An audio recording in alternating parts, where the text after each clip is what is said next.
2024년도 새해 첫 주일입니다. 올해 우리 교회 표어가 뭔지 아십니까? 영혼을 품는 교회입니다.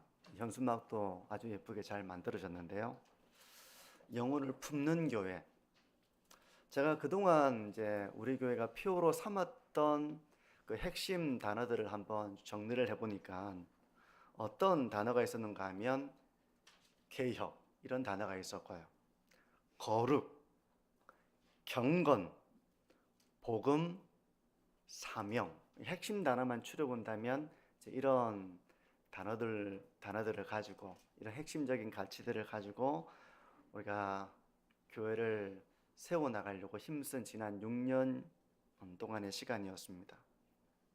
이렇게 좀 돌아보면 우리가 개인적인 경건에서부터 개인적인 거룩에서부터 복음의 감격과 구원의 확신과 우리를 부르신 그 사명 앞에 우리가 먼저 온전해져서 신앙으로 굳게 서자, 이제 이런 의미를 많이 담고 있는 그런 표어들이었고요.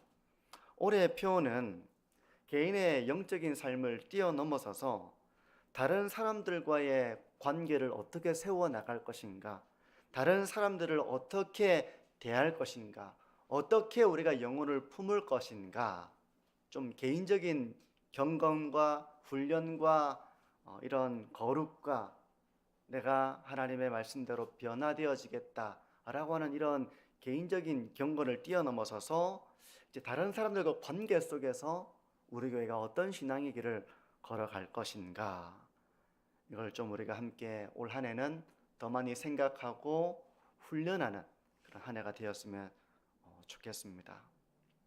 영혼을 품기 위해서 먼저 우리 교회가 마음을 모아야 하는 것은 뭘까? 이 고민을 하면서 본문을 좀 정하게 되었는데요. 먼저 우리가 영혼을 품기 위해서 우리가 하나 되어야 합니다. 그래서 3절은 이렇게 말씀해요.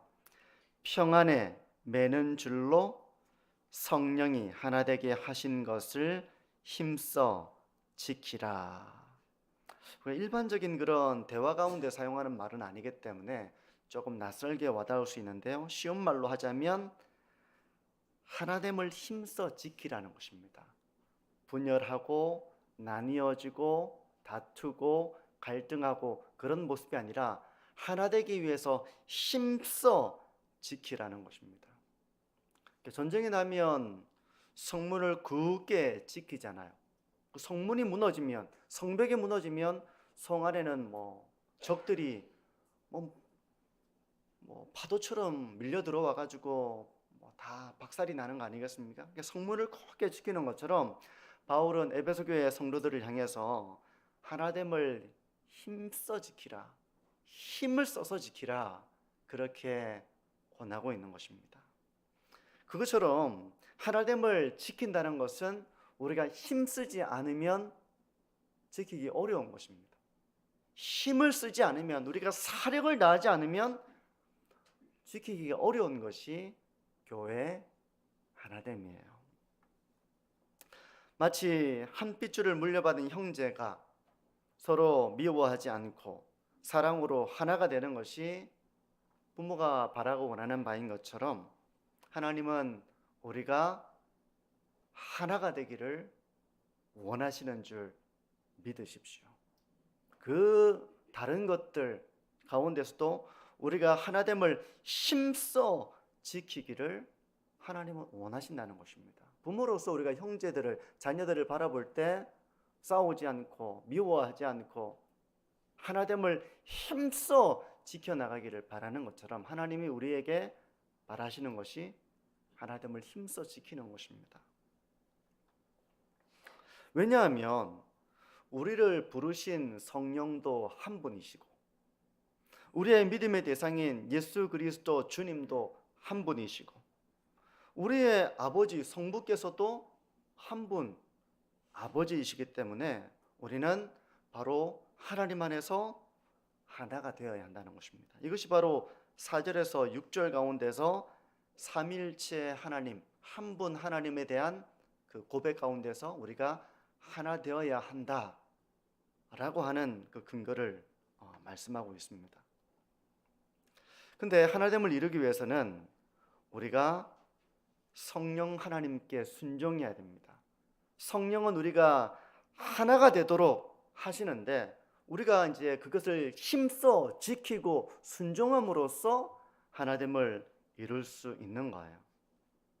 성령께서는 말씀을 통해서 우리가 한 몸이라는 것을 깨닫게 하시고 하나가 되도록 명하십니다. 그러므로 이제 교회의 하나됨은 우리가 인간적인 방식으로 이루어지는 것이 아닙니다. 우리 모두가 성령을 따를 때, 성령이 우리에게 명하신 바를 따를 때, 우리가 순종할 때 하나됨을 이루어 나갈 수 있는 거예요. 그러니까 우리의 몫이 있죠. 우리가 기도하지만 우리가 성령을 따라야 합니다. 성령을 따라야 해요. 우리가 본문에서 하나됨을 이루기 위해서 오늘 본문은 영적인 덕목들을 좀 정리를 하고 있는데요. 2절이 바로 그 내용입니다. 2절을 같이 한번 한 목소리로 읽어보겠습니다. 모든 겸손과 온유로 하고 오래 참음으로 사랑 가운데서 서로 용납하고, 이렇게 말씀을 해요. 우리가 성령의 하나 되신 것을 힘써 지키고 우리가 따라야 하는데, 성령께서 우리에게 따르라고 하시는 그 명령은 무엇인가 하면 겸손, 온유, 오래 참음, 사랑 가운데서 용납하는 것입니다. 저는 이것을 좀 두 가지로 좀 묶어서 오늘 설교 가운데 간략간략하게 좀 적용을 해보려고 하는데요. 첫 번째는 겸손입니다. 하나됨을 이루어 나가려면 우리가 힘써 겸손의 길을 걸어가야 합니다. 특별 새벽기도 중에도 겸손에 대해서 말씀을 나누었는데요. 겸손은 일반적으로 사람들이 생각할 때 자기를 낮추는 것을 겸손이라고 생각을 하는데, 겸손의 핵심은 하나님을 높이는 것이고 다른 사람을 높이는 것입니다. 그러니까 겸손은 자기를 낮추면서 하나님을 높이고 이웃을 높이는 것이 겸손이에요. 그래서 빌립보서 2장 3절은 이렇게 말씀하는데요. 아무 일에든지 다툼이나 허용으로 하지 말고 오직 겸손한 마음으로 각각 자기보다 남을 낮게 여기고, 겸손한 마음으로 다른 사람을 나보다 낮게 여기라는 것입니다. 그러니까 나를 낮추면서 다른 사람을 높여주는 것, 이게 바로 겸손입니다. 성도 여러분, 올해 우리가 이 겸손을 훈련하고 하나됨을 이루어 나가는 우리의 가정과 교회가 되기를 바랍니다. 하나됨을 이루어 나가려면 우리가 겸손해야 된다는 것입니다. 그러면 이 겸손은 이제 다른 말로 풀자면 자기를 낮추고 다른 사람을 높여주는 것이라고, 다른 사람을 나보다 낮게 귀하게 여겨주는 거라고 했잖아요. 그럼 이 겸손을 우리가 구체적으로 어떻게 실천해 나가야 될까를 좀 묵상해 봤는데요. 저는 한 두 가지 정도를 좀 생각해 봤습니다. 이거 말고도 뭐 10가지, 100가지도 생각해 볼 수 있을 것입니다. 근데 나보다 남을 낮게 여기자라고 하는 이 말을 우리가 좀 더 곱씹어 보면서 이런 경우에도 우리가 겸손이 필요하겠구나, 이런 경우에도 겸손이 필요하겠구나, 마중물과 같이 이걸 더 깊이 묵상할 수 있도록 두 가지만 한번 생각을 해보는 건데요.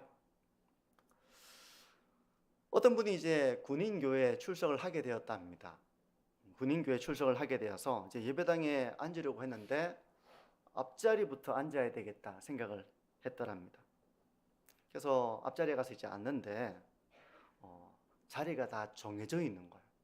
사람은 없는데 자리가 다 정해져 있다는 겁니다. 앉으려고 하니까 거기는 사단장 자리라서 다른 데로 좀 앉으셔야 되겠습니다, 이렇게 말하더라는 겁니다. 근데 알고 보니까 그 주변에 있는 자리들이 다 자리가 정해져 있더라는 거예요. 성도님들, 사단장이 어떤 계급인지 아십니까? 사단장은 별 2개, 투스타입니다. 그러니까 여기는 사단장 자리고, 여기는 대대장 자리고, 저기는 연대장 자리고, 이렇게 자리가 정해져 있더라는 거예요. 그래서 결국 이 사람이 구석진 자리에 가서 앉았다는 것입니다. 몇 군데 해보니까 이 자리는 전부 다 높은 사람들이 앉는 자리인가 보다 싶어가지고 구석진 자리 가서 앉았다고 해요. 이전에 제가 교회에서 있었던 일이기도 한데 새 가족이 와서 예배를 드리려고 이제 와서 기도하고 예배를 준비하고 있었습니다. 어떤 자리에 앉아 있었죠. 근데 잠시 후에 나이가 지긋한 한 성도님이 오셔서 이야기하더랍니다. 나오세요. 거기 내 자리니까 나오세요. 이 사람이 어니 벙벙해가지고 아니 왜 나오라고 할까? 이렇게 했는데 제가 몇십 년 동안 여기 앉아서 예배를 드렸던 자리입니다. 다른 자리 가세요. 이렇게 이야기하는 일이 제가 예전에 이렇게 섬기던 교회에서 이런 일이 있어서 제가 들은 적이 있거든요. 근데 이런 이야기가 전혀 낯설지는 않을 거라고 생각이 듭니다. 왜냐하면 교회마다 이런 일이 더러더러 있기 때문에 그래요. 우리 교회는 이런 일이 있었다는 이야기를 제가 들어보지는 못했습니다. 그래서 우리 교회에 이런 일이 저는 있겠나 싶은 생각이 드는데요. 아무리 내가 몇십 년 동안 앉아왔던 자리라 하더라도 새로운 분이 그게 사단장 자리인지 장로님 자리인지 권사님 자리인지 어떻게 다 알겠습니까? 몰라서 그 자리에 앉았다면 우리가 어떻게 하는 것이 그 사람을 귀하게 여기는 그런 마음일까를 생각해 보는 것입니다. 새로 왔는데 누군가가 나와서 좀 차갑게 만약에 거기 내 자리입니다. 나오세요. 이렇게 하면 아마 그분이 느끼는 감정, 이 교회는 좀 이렇게 환영해 주지 못하는구나. 그런 마음을 가질 수 있지 않겠습니까? 나보다 그 사람을 낮게 여긴다면 그 사람이 앉은 그 자리에서 그냥 예배 드리게 하고 내가 그 옆에 앉아도 되는 거잖아요.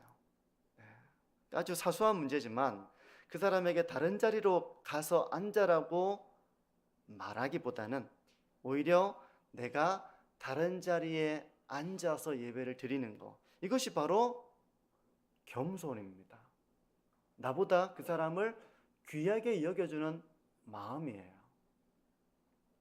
성도 여러분, 새가족이 와서 이제 우리의 역사와 전통이 있는데 그런 역사와 전통을 모르고 이렇게 맞는 그런 경우가 생길 수 있겠죠. 그럴 때 우리 만천중앙교회는 새로 오셨습니까? 참 잘 오셨습니다. 그 자리는 참 예배드리기에 참 좋은 자리입니다. 이렇게 이야기하면서 좀 따뜻하게 맞이해 줄 수 있는 그런 교회가 되었으면 좋겠습니다. 하나의 예입니다. 그런가 하면 또 하나의 예를 좀 제가 생각해 보려고 하는데요. 예배를 드리고 나면 식당에서 식사를 하잖아요. 그래서 한 성도님이 어렵게 자기 자식을 교회로 데리고 왔습니다. 예배를 드리고 나서 이제 그 자녀는 어색하니까 그냥 밥 안 먹어도 좋으니까 빨리 이제 가야 되겠다. 이렇게 가야 될 이유가 있으니까 얘기해서 가려고 하는데 이 어머니가 한사코 아들인지 딸인지 모르겠지만 그 자식을 붙잡았다고 합니다. 밥을 먹고 꼭 보내고 싶었던 거예요. 그래서 좀 교회에서 종도 붙이고 이렇게 좀 식사도 하고 그렇게 갔으면 해서 식당으로 갔는데 식당에 길이 줄게 늘어져 있는 겁니다. 딸이라고 해볼게요. 딸이 처음 이제 교회 왔으니까 낯설겠죠. 자기만 이방인처럼 느끼면서 참 낯설다라고 생각하는데 누가 보면 바로 저 사람은 우리 교회 사람이 아닌데 라고 생각될 거잖아요.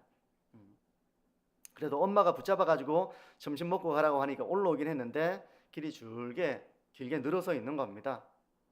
그러면 우리가 눈을 뜨고 있는 이상은 눈을 마주치지 않겠습니까? 보는데 눈이 마주치는 거예요. 이때 성도님들이 마주치면 어떻게 하면 좋겠습니까? 어떻게 하면 좋으시겠습니까? 나는 대구 사람이고 처음 온 사람한테 말 거는 게 좀 낯설기도 하고 내가 먼저 인사하려고 하니까 조금 어색하기도 하고 아이고 내가 눈을 피해야지 하고 눈을 또 피했습니다. 이렇게 하면 나를 눈을 쳐다봤는데 자기가 처음 한 사람인데 자기를 환영해 주지 않고 그분은 또 그분 나름대로 이유가 있었던 것이죠. 자기는 내성적이고 대구 사람이고 그래서 좀 인사하기가 부담스러워가지고 그렇게 한 건데, 이 사람이 느끼기에는 나를 차갑게 외면해 버리는구나 라고 생각할 수도 있지 않겠습니까? 그런가 하면 어떤 사람은 눈이 마주쳤습니다.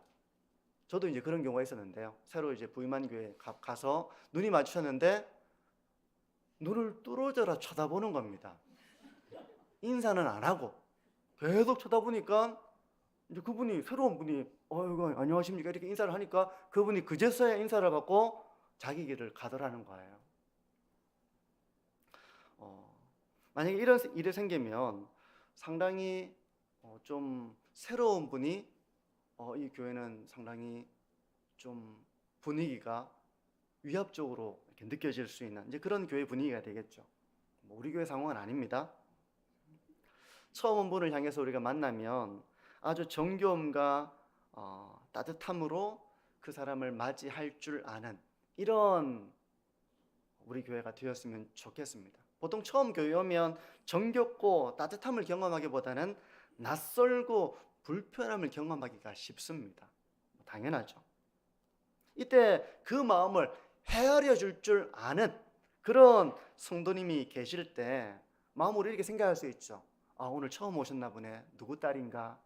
되게 오늘 원래 교회를 다녔나? 아니면 교회를 안 다니는데 새해라서 부모님의 그런 요청을 받고 어쩔 수 없이 나왔나?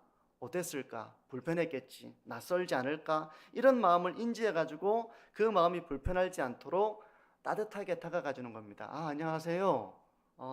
오늘 처음 교회 오셨는데 권사님 따님이세요. 이렇게 물어봐 주면서 집사님 사위인가 봐요. 이렇게 인사해 주는 모습. 먼저 따뜻하게 다가가서 인사하고 저는 이 교회 누구누구입니다. 이렇게 만나 뵙게서 너무 좋습니다. 반갑습니다. 라고 이렇게 맞이해 주는 모습이 그 사람을 귀하게 여기는 그런 모습일 것입니다. 외면한다거나 아니면 뚫어지게 쳐다본다거나 그렇게 있는 모습이 아니라 그 사람에게 다가가서 안녕하세요. 오늘 어떻게 누구랑 같이 오셨습니까? 저는 이 교회 누구누구 장로입니다. 누구누구 집사입니다. 참 잘 오셨습니다. 식사도 맛있게 하시고 이렇게 인사해주는 모습, 그 영혼이 가지고 있는 낯섦과 불편함과 어색함을 좀 따뜻하고 정겹게 맞이해 주려고 하는 모습, 이런 모습이 겸손함의 한 표현이라는 겁니다. 그 사람을 귀하게 여기기 때문에 좀 낯설어하지 않았으면 좋겠는데, 불편하지 않았으면 좋겠는데 라는 마음으로 그렇게 하는 것이고요. 한 걸음 더 나아가서 우리가 할 수 있는 일이 있다면 뭘까요? 그럴 때 줄이 길게 늘어서 서 있으니까 오늘 빨리 가셔야 될 텐데 먼저 식사하시면 좋겠는데 우리 장로님, 집사님 어떠세요? 좀 먼저 식사하게 해주면 어떨까요? 라고 누군가 한 사람이 얘기해 준다면 우리 장로님들이 안 됩니다 이렇게 하실 분이 누가 있습니까? 우리 권사님이 줄을 서야 됩니다 이렇게 하실 분 누가 있겠습니까? 그게 좋겠네요. 오늘 처음 오셨는데 너무 기다리기 좀 불편하실 수 있으니까 오늘 처음 오셨으니까 식사하고 가시죠 라고 이야기해 준다면 이런 양보하는 이런 모습 하나하나가 그 사람이 우리 교회에 대해 가질 수 있는 인상, 참 따뜻하다, 참 친절하시다, 너무너무 좋으시다, 이 교회는 내가 처음 왔는데 너무너무 정겹다. 사실 그런 곳이 많겠습니까? 많지 않겠습니까? 아마 경험해 보시기에 많지는 않으셨을 거예요.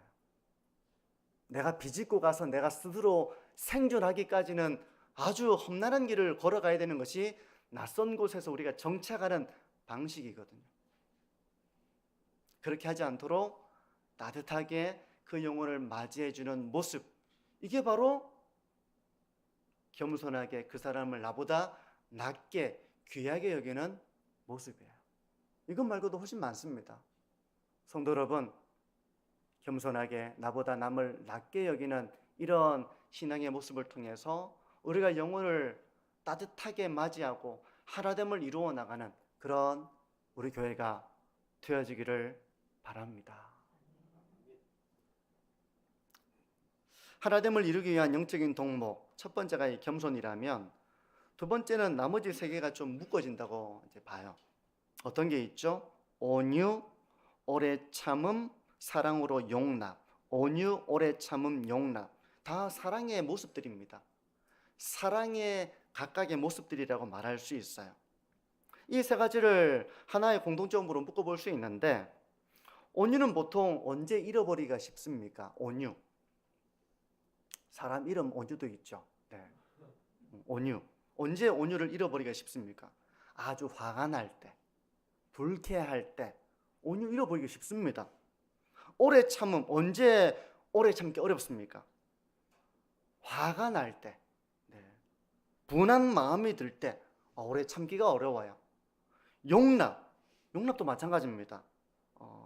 마음에 분이 있으면 용납하기가 어렵고 내치기가 쉽습니다. 그러니까 이처럼 분한 마음을 가지고 있을 때, 관계가 상당히 불편할 때 나타내기 어려운 그리스도인의 성품과 태도가 바로 온유, 오래 참음, 용납이에요. 짤막하게 한번 생각해 보겠습니다. 이것이 하나됨을 이루어 나가기 위해서 힘써 우리가 지켜야 될, 따라야 될 모습이라는 거예요. 근데 이게 어렵잖아요. 난 더 이상 못 참는다, 이렇게 우리는 참기가 어려운 경우가 많잖아요. 제가 이 말씀을 저도 설교를 준비하면서 묵상하다 보니까 이게 저를 참 불편하게 하더라고. 저의 약점들을 막 다 모아놓은 것 같습니다. 뭐 저만 그러겠습니까? 우리 모두의 약점을 모아놓고 있는 그런 명령이에요. 따르기가 정말 어려운 그런 명령들입니다. 온유. 우리가 화가 날 때에도 따뜻함과 부드러움을 잃지 않는 그런 태도를 온유라고 말합니다.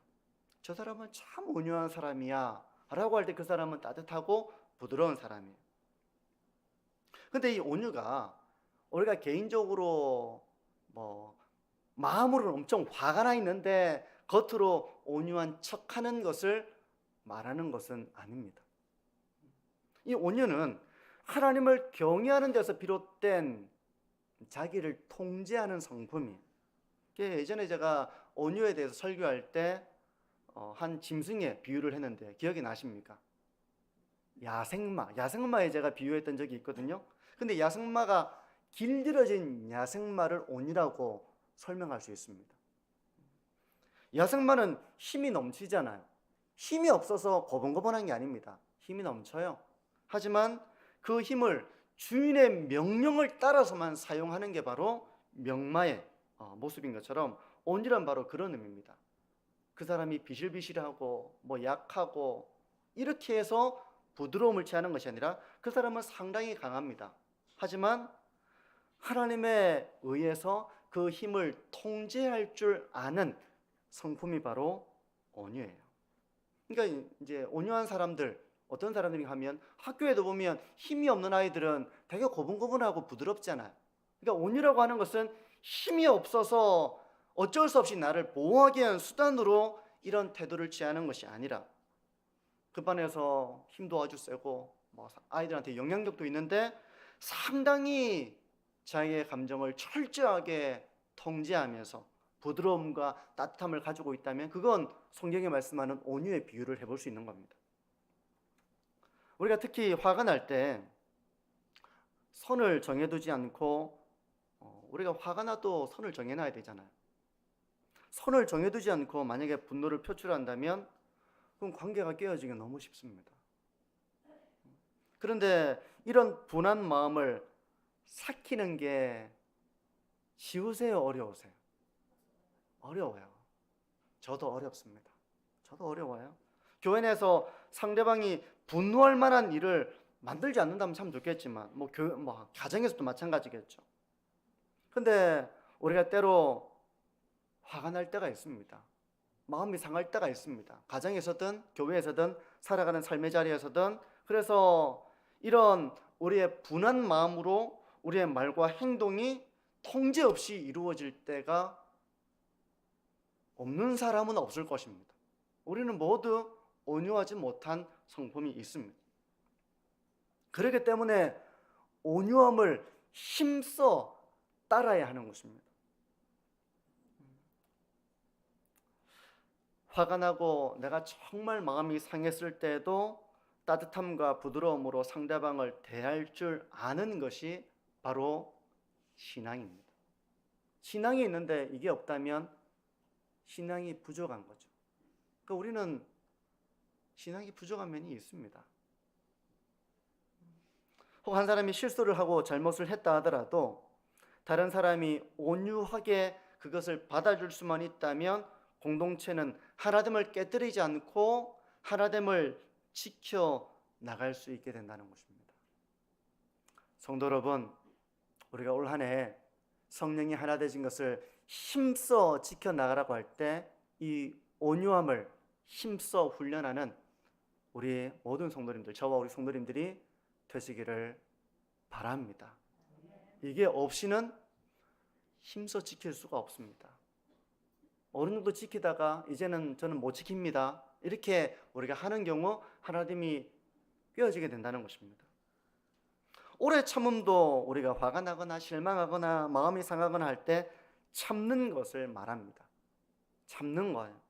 조나단 에드워드는 오래 참음을 정의할 때 이렇게 오래 참음을 정의하는데요, 누군가 나에게 해를 끼쳤습니다. 그럴 때 오래 참음이라고 하는 것은 그를 향해 복수심을 가지지 않는 것, 그럼에도 불구하고 그를 비난하지 않는 것, 내가 어려움을 겪었다고 할지라도 그것을 참아내는 것이 오래 참음이다, 그렇게 말합니다. 여러분, 오래 참음은 그 나에게 해를 끼친 사람을 향해서 내가 복수해야지 라고 생각하지 않는 거라고 이 조나단 에드워드는 말하고 있는 거예요. 성경은 이 오래 참음에 대해서 여러 군데에서 말을 합니다. 사랑은 오래 참고 라고 처음으로 말씀드린 것처럼 오래 참는 것이 신앙의 아주 중요한 덕목입니다. 한두 번 참다가 못 참는 거, 일반적인 모습이라고 말할 수 있겠죠. 근데 지속적으로 참아내는 것, 그건 엄청난 신앙의 덕목이라는 것입니다. 성도 여러분, 오래 참는 이 성품을 우리가 훈련해 나가야 됩니다. 교육과 훈련은 그런 점에서 차이가 있어요. 교육은 이렇게 배우면 되는 겁니다. 근데 훈련은 배운다고 되는 건 아니에요. 우리가 운전도 연수를 받잖아요. 머리로는 압니다. 우회전할 때 우회전하고, 머리로 이론적으로 바싹 배워도 운전을 해보면 이론대로 안 되잖아요. 몸에 익기까지는 훈련과 반복이 필요한 거잖아요. 오래 참음도 바로 그런 것입니다. 마음으로 불안 마음이 들고 이런 그런 걸 품지 않도록, 미움을 품지 않도록 잘 참아내기 위해서 우리가 오래 참아야 되는데, 오래 참기 위해서 우리가 해야 될 일은 바로 기도입니다. 로마서 12장 14절에 이렇게 말씀합니다. 너희를 박해하는 자를 축복하라. 축복하고 저주하지 말라. 성도 여러분, 올 한 해 우리 가정에서도 그럴 것이고 교회에서도 그럴 것이고 우리가 늘 아무런 갈등이 없이 공동체를 세워나가지는 못할 것입니다.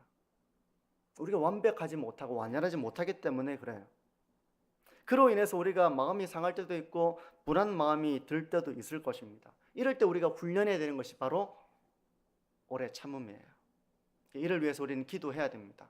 특히 저는 여러분들에게 좀 한 가지 구체적인 권면을 드리고 싶은 것은, 저는 이제 그렇게 하는데요, 가정에서든 교회에서든 제가 살아가면서 제가 마음에 큰 아픔을 겪게 될 때, 그래서 분한 마음이 들 때, 마음이 상할 때 제가 하는 방법은 그 사람을 위해서 기도하는 것입니다. 아마 이렇게 하시는 분들이 많으실 거라고 보는데요, 그 사람을 위해서 축복하며 기도합니다. 그래야 제가 미워하지 않기 때문에, 그래야지 내가 내 마음을 빨리 하나님 앞에서 정돈하고 온유함을 가질 수 있기 때문에, 그래야만 제가 그런 마음속에서 범죄하지 않을 수 있기 때문에 그렇게 하는 것입니다. 성도 여러분, 우리가 서로 어울려서 살아가다 보면 갈등이라는 걸 겪을 때가 있습니다. 그럴 때 그 사람이 잘못되기를 바란다거나 내가 복수심을 갖는다거나 하는 것이 아니라 오히려 그가 잘 되기를 기도하고 축복하는 것, 이것이 바로 그 사람을 미워하지 않고 오래 참을 수 있는 비결이에요. 성도 여러분, 가정을 위해서든 교회를 위해서든 우리가 이렇게 살아가다가 때로 갈등을 겪을 때, 아픔을 겪을 때 나에게 아픔을 준 사람을 위해 축복하는 기도, 이런 기도를 하면서 오래 참음으로 하나님을 이루어 나가는 우리 성도님들의 가정과 또 우리 교회가 되어지기를 바랍니다. 이게 없으면 하나됨은 허물어진다는 것입니다. 힘써 지키라는 것입니다. 끝으로 용납이에요. 간단하게 보면요, 용납은 너그러움을 말하는 것입니다. 너그러운 사람이 있잖아요, 그죠? 아주 너그럽습니다. 뭐 잘못해도 너그러워요. 관대해요. 어떤 사람은 조금만 잘못해도 막 이렇게 불같이 화를 내고 하는 경우도 있지만, 이 용납, 너그러운 사람은 뭐 괜찮다고 합니다. 괜찮아, 뭐 깨질 수도 있지, 뭐 그럴 수도 있지. 아주 관대한 사람이. 용납은 바로 그런 너그러운 마음을 가리키는 것입니다. 나에게 해를 끼치는 사람이 있다면 용납은 어떤 겁니까? 그 사람이 다가오지 못하도록 막 철두철미하게 벽을 치고 저 사람이 안 마주치려고 그러고 다가오면 내가 다른 길로 가버리고, 이건 용납이 아닙니다. 그 사람을 내치는 겁니다. 용납은 너그럽게 다시 그 사람을 끌어안는 마음입니다. 너그러움이 없으면 그렇게 할 수 없어요. 너그러움을 끼치는 것입니다. 성도 여러분, 우리가 서로 용납해야 됩니다. 교회가 서로 하나됨을 깨뜨리고 누구 파 이렇게 끼리끼리 그 길을 걸어가고 서로 견제하고 서로 비방하고 용납이 없는 이 길을 걸어갈 때 그 교회는 이미 하나 되지 못한 것이죠. 나와 맞지 않는 사람을 내치는 것, 이건 세상 사람들은 그렇게 하지만 신앙인의 태도는 아닙니다. 우리가 하나됨을 힘써 지켜나가려면 서로의 연약함을 바라볼 때 긍휼하게 여기고 너그럽게 그것을 끌어안을 수 있는 우리 가슴의 훈련이 필요하다는 것입니다. 괜찮아. 우리가 그 순간에는 되게 크게 느껴지지만 괜찮아. 우리 다 부족하니까 다음엔 잘하겠지. 그런 마음으로 너그럽게 대하는 것이 용납입니다. 이게 없이는 가정도 그렇고 교회도 그렇고 하나됨을 이루어 나가지 못하는 거예요. 성도 여러분, 올 한 해 우리가 영혼을 품는 그런 교회로 많이 훈련되기를 바랍니다. 아멘입니까? 네. 많은 교회들이 전도는 돼서 들어오는데 앞문으로 왔다가 뒷문으로 나가는 교회가 참 많아요. 정착을 못합니다. 왜 그렇겠습니까? 이런 하나됨을 이루기 위한 힘써 겸손과 온유와 오래 참음과 용납, 이런 것이 저는 없기 때문이라고 생각합니다. 올 한 해 우리의 가정과 우리의 교회가 이런 하나됨을 힘써 지켜나가는 교회가 되기를 바랍니다. 어느 집에 가보면 초대를 받으면 마음이 편하고 즐겁게 어울리고 이런 가정이 되고 싶어 라고 이렇게 참 마음에 소원이 되는 그런 가정이 있습니다. 이미 하나 되어 있는 가정이에요. 그때 어떤 가정은 가보면 내가 빨리 가야 되겠다, 불안하다, 싸우기 전에 내가 가야지, 싸운 다음에 내가, 이렇게 막 생각하는 그런 가정에 초대를 받았다면 뭐 마음이 막 좌불안석, 내가 가야 될지 말아야 될지 막 이런 마음이 될 수 있잖아요. 사랑하는 성도 여러분, 올 한 해 우리 교회가 영혼을 품어내는 그런 교회로 훈련되어져서 겸손한 마음으로 나보다 남을 낮게 여기는 그런 겸손의 훈련, 또 우리가 마음이 상하고 되게 언짢은 일이 있을 때에도 나의 방식대로 감정을 표출하는 것이 아니라 하나님에 의해 통제되어져서 하나님이 이걸 기뻐하실까 기뻐하지 않을까, 그런 방식으로 온유하게 자기의 감정과 태도를 표출해 나가는 것, 이게 바로 온유입니다. 그리고 오래 참는 것입니다. 복수심을 가지지 않고 미움을 가지지 않고 오히려 많이 축복하고 기도하면서 하나됨을 이루어 나가는 거예요. 우리는 모두 연약합니다. 저는 어떻습니까? 강해 보입니까? 연약해 보입니까? 저 연약합니다. 네. 저 안 강해요. 강하다고 착각하지 마십시오. 우리는 모두 질그릇같이 깨어지기 쉽습니다. 하나됨을 힘써 지켜나가는 이유가 거기 있는 거예요. 저 사람은 강철이니까 돌 던져도 괜찮겠지. 저 사람은 뭐 강철이니까, 뭐 장로님이니까, 당신은 장로입니다 하면서 막 아내가 막 이렇게 막 마음을 상하게 해도 장로님답게 하십시오. 그렇게 우리가 못하잖아요. 우리 모두 다 연장감을 가지고 있고 저도 마찬가지입니다. 그렇기 때문에 훈련해야 됩니다. 하나됨을 힘써 지켜나가라는, 성령이 우리에게 힘써 지키라고 하는 이 하나됨을 온유와 그리고 겸손과 오래 참음과 용납으로 하나됨을 이루어 나가는 우리 만천중앙교회가 되어지기를 축복합니다.